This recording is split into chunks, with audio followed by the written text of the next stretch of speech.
The nation's leader opens Grand Bahamas Tech Summit. 2 charged for attempted murder. And a new Fast Ferry serving Grand Bahama and the Port of Miami. The Bahamas Tonight Northern Edition starts now. This is the Bahamas Tonight, the Northern Edition. Good evening, all. I am Megan Shepherd. It's so great to have you joining us. The wheels are now in motion to establish a technology industry on Grand Bahama. Key players in this innovative and lucrative industry from around the globe are meeting on Grand Bahama to chart the way forward for this island. The nation's chief was on island for the official opening. Sabrina Brown was there. Hundreds of local and visiting delegates packed the Grand Lucayan Ballroom for the opening of Grand Bahama's first technology summit. As the government moves ahead with plans to rebrand Grand Bahama as a technology hub, Prime Minister Dr. the Honorable Hubert Minnis says his administration is already taking steps to support this new industry. Legislation has recently been tabled in the Commercial Enterprise Bill, which will streamline business applications and adapt immigration policy to facilitate new technology businesses. So, ladies and gentlemen, Grand Bahama is certainly open for business and welcomes international business representatives, particularly those of Google, Microsoft, Hewlett-Packard, to discover what this island has to offer. Known as the industrial capital of the Bahamas, the nation's leader says Grand Bahama will be a place where industry meets technology.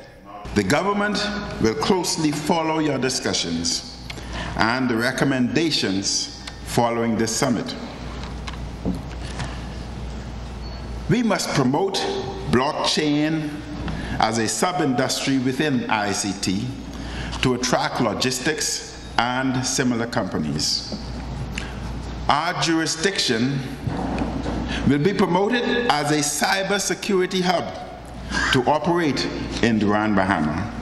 He says education and training will be key components in establishing the technology industry. Emphasis will be placed on encouraging young people to tap into this new sector, which is considered the future for the Bahamas.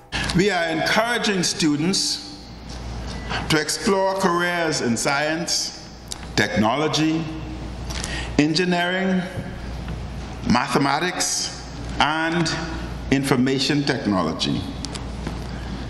Grand Bahama should be a place where Bahamians can confidently pursue careers in these fields and know that there is an avenue for their skills to be utilized. Prime Minister Minnis extended an invitation to international tech giants to consider Grand Bahama for future conferences and other events. Sabrina Brown, ZNS Network News. Several organizations have partnered with the Office of the Prime Minister to pull off the 2-day technology summit. Alive is one of those partners. Last evening, Alive hosted a welcome reception at the Grand Lucayan Resort. The whole concept came out of a meeting with the Minister Thompson, a couple of months ago, in terms of what he was trying to do with Grand Bahama, almost immediately after the election. It's something that myself and my CEO, Damien Blackburn, were very keen to pursue and assist in whatever way we could. As a technology business ourselves, at the forefront of technology, it seems logical that we support and try to help the Grand Bahamian Ministry to really try and drive home the benefits of doing business in Grand Bahama and what is available in Grand Bahama. The Grand Bahama Port Authority is another major sponsor. President Ian Roll says they have developed programs in the technology field to benefit this island. We believe that the use of technology in everything that we do will help make Freeport a deciding factor for an investor. And also, we believe that the introduction of technology make life easier and better for the citizens of Freeport. So we understand it completely. In other news, another big boost for the Grand Bahama economy as a new Fast Ferry made its inaugural trip today. Stakeholders in the tourism industry welcoming a new vessel to Grand Bahama, Fast Reliable Seaways, better known as FRS Caribbean. CEO at FRS Caribbean and Clipper Vacations, David Goodell, says this route has been in the works for some time now, and he is proud to see it become a reality. FRS Caribbean is a relatively new company. We've been in operation for a year, providing service to Bimini, but it's part of a much larger company. FRS is a company that's 150 years old, has 63 vessels worldwide, and operates in 12 countries. And FRS, about 2 years ago, became very interested in expanding into the North American market. And they started that expansion with the purchase of Clipper Vacations.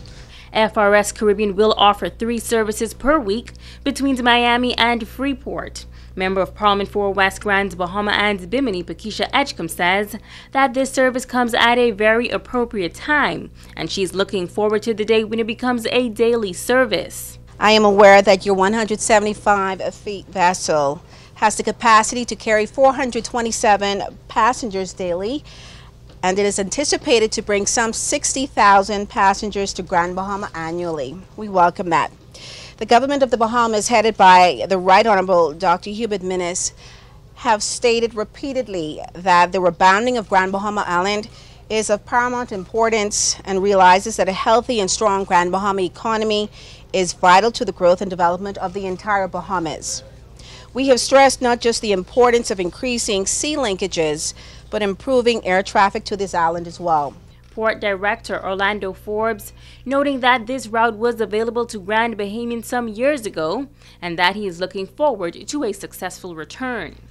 Miami is a bit new in that no vessel have actually sailed from Freeport to Miami, and I think a couple of years, this goes back maybe 5-6 years when the CAT did it for a while. So we welcome the opportunity to see how that works. And we take this opportunity actually to wish you the very best. The 90 nautical miles journey will only take 3 hours between ports.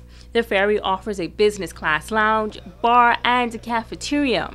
General Manager at the Ministry of Tourism, Sandra Russell, commending everyone that made this route happen. We believe that this is going to be a great asset to our tourism economy. As we all know, that is already on the rebound. I will speak it now. It's on the rebound.